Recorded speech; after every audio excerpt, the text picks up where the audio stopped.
particular show, because you know what? That's going to come off as a little weird to some different people, and it's going to be a turnoff. So you just kind of got to ease them into it, and if they really are that turned off and they kind of shut you out because of a particular interest, fuck them. They're not worth it. Thoughts? Well, the other thing is as well, spend time doing the things that you have in common, and then just have some alone time to do the other things that you also enjoy, but that she doesn't. You know, like I also like some sports and whatnot. My current girlfriend does not, so I don't bring up sports with her overall. You know, sometimes I might say, "Oh, I'm happy because my team won" or whatnot.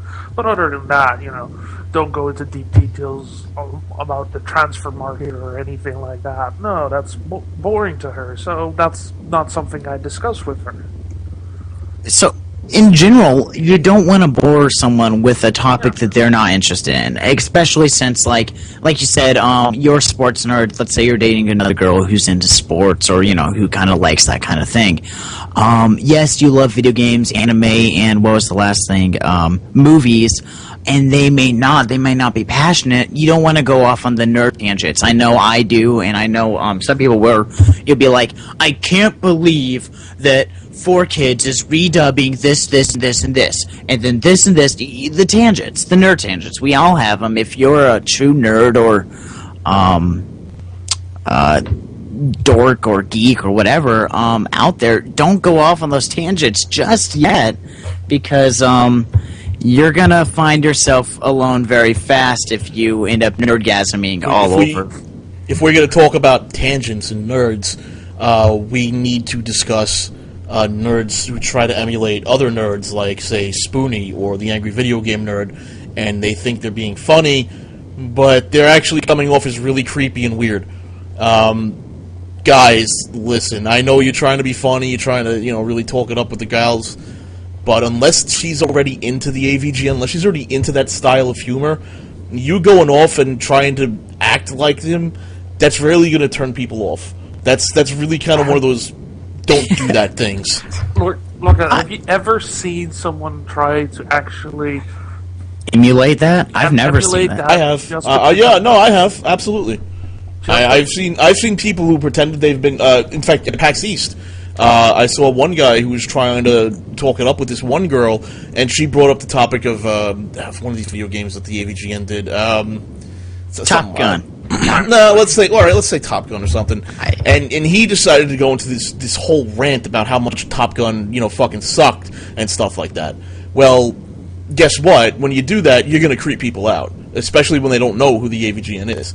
So it's one of those things where it's like, look, you might like them, you might sort of, you know, but if you're doing that, rethink your procedure.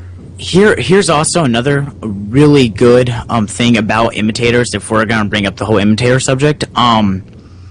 If you're going to imitate someone, and if you're going to hate something because an idol or internet celebrity hated it, be prepared to defend that. Because I know for a fact, I've seen on forums people who are big Angry Video Game Nerd fans, or Nostalgia Critic fans for that matter, will go off on like a movie that Doug has reviewed, or a video game that, you know, James has reviewed, and going off on it, you know, this is the shittiest thing in the world, this sucks because, and bring up the exact points from the review. Well, you know what? There are tons of other points that they did not bring up that make it an amazing title or whatnot, you know? So be prepared to defend it. That, it tends to be that they probably haven't even looked at the material, they just saw the review and they're like, oh, well, that's about all I need. This makes me a genius in this subject. Ha Okay, we're gonna move on to our next question from Anonymous, because like I said, I don't give out names on this show. Dear Dr. 8-Bit Love, my cousin has a girlfriend who gets jealous whenever I hang out or even talk to him. She's there daily at his house because his mom lets her practically live there. So whenever I visit, she gets mad right away. Me and my cousin have grown up together since we were babies, and we have a lot of history behind our relationship. We're just family and also best friends. Yet I feel she thinks I'm trying to steal him away or something like that. Incest much? Question mark. Sad face. Do not want. His girlfriend tries to push me away countless times, like by interrupting talks with what she wants to say, kissing him right then and there in front of me. She's really a bitch, though, and an attention whore. And she's younger than me and my cousin. Any advice on what to do about this situation? Thanks. Love the show. This is a female, by the way. This isn't a guy, and we're not... Yeah. Okay. So, essentially, you didn't listen to the... If you too long didn't listen, she's really good friends with her cousin, yet her cousin's girlfriend is extremely jealous for whatever reason, and is just a complete bitch about it. So, anonymous, female anonymous, Feminon, I gotta say, you gotta have a talk with your cousin. You know, bring up the concerns. Is your cousin even aware of this? Is the big issue here? And right here in the chat, someone actually just said here, ignore her. Completely ignore her, and she'll snap first. I can guarantee you, if she's that big of a bitch, she'll snap first. Jack, you are our resident little nerd here and love psychology. Nerd is a compliment in this case. What would you say? Well, from what I understand from the whole story, it sounds mainly like the girlfriend is a little bit threatened by the fact that, you know, this cousin has been such a huge influence on what this guy thinks of females, you know, just like a lot of girls will be weirded out if you have some really old female friends who you've known for a long time. They'll just get the odd feeling that, you know, they're encroaching on their territory. They get very territorial about it, and there's not really a lot you can do other than, you know, ignore her or sit down, talk with her, saying, hey, you're out of line. You know, you need to stop this.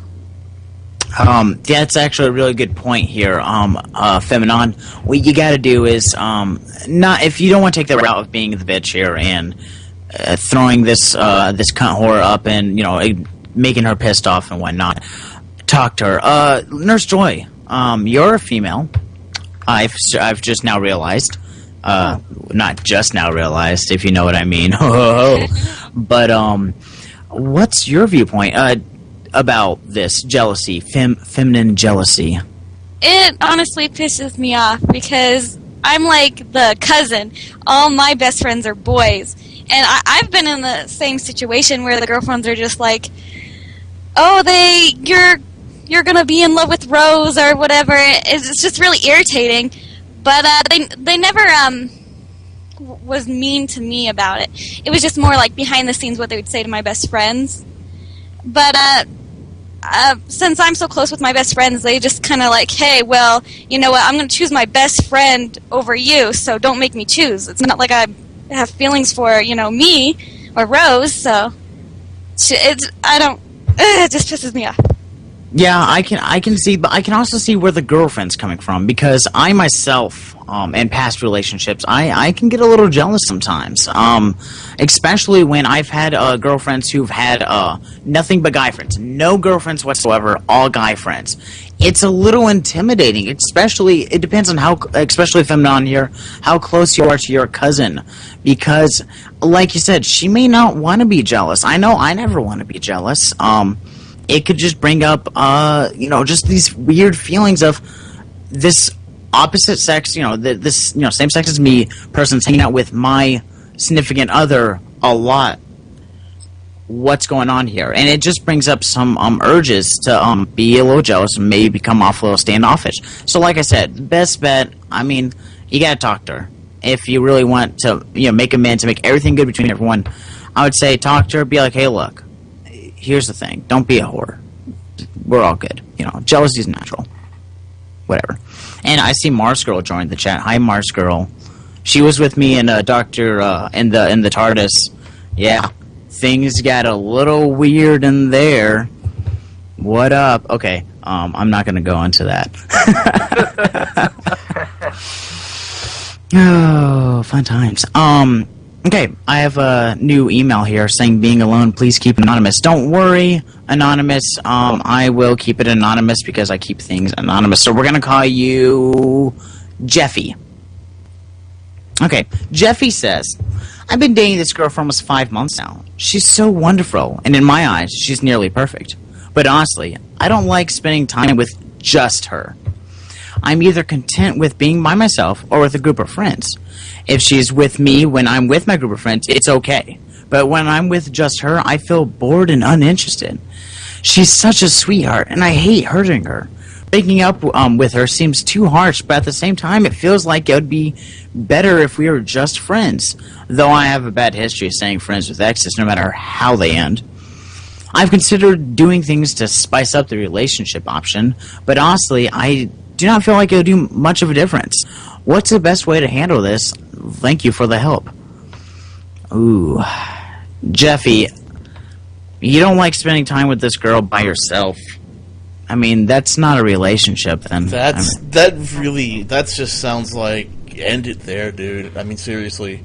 It's not harsh to end it. It's harsh to keep it going with no interest in her, like that. Yeah, you might think it's rough because it is emotionally, it's difficult to end a relationship where you're like, it's emotionally tough, but at the same time, man, if you're just dragging this out, the only thing you're going to do is hurt her in the long run, and you're going to bore yourself out of it, to the point where you're just going to be completely ambivalent about, how she feels about everything. So I'd end it just right now. Just call her up, just be like, I can't do this anymore. I'm so sorry. Maybe we could talk about it sometime, but just end it.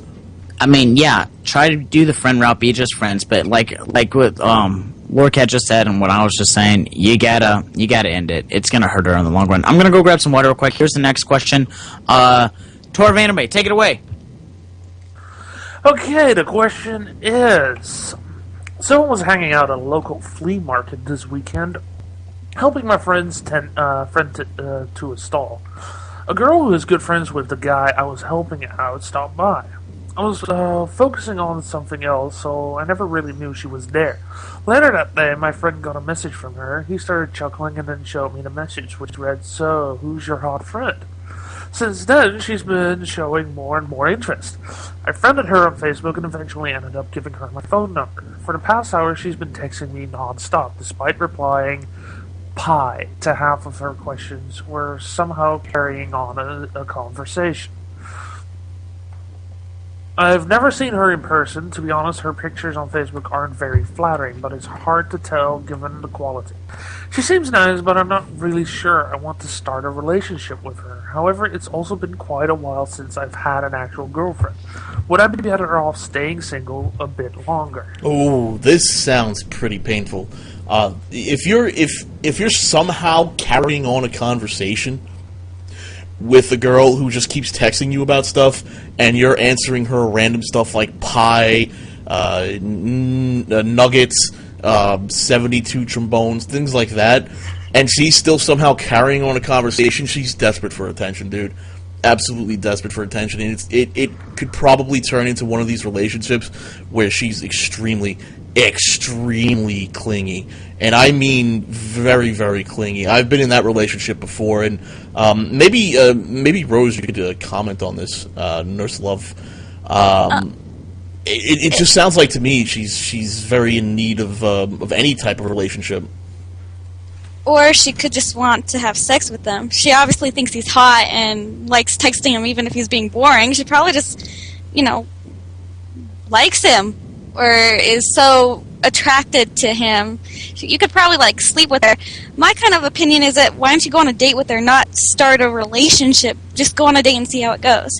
But just make sure she knows that this is a date. I'm not really sure about being in a relationship yet. Just make it very clear. So if she seems clingy from the dates, then to shoo her away. You gotta be careful with that too, because you guys see, some people will think, one day we're boyfriend and girlfriend for life. I love you. I think this kind of has to do with age. If these are high school kids and she's a younger girl, she's just kind of talkative like they get. It could just be a thing he kind of needs to let her down easy. Say, hey, you're clearly not for me, or something like that, because to me it sounds like she'd be a little too clingy, maybe even stalkerish if it went on too long. So if whatever he decides, He needs to treat it very gently because it does seem like there's a chance it could move into stalker territory pretty easily. Cool. Is the question answered? I just kind of just tuned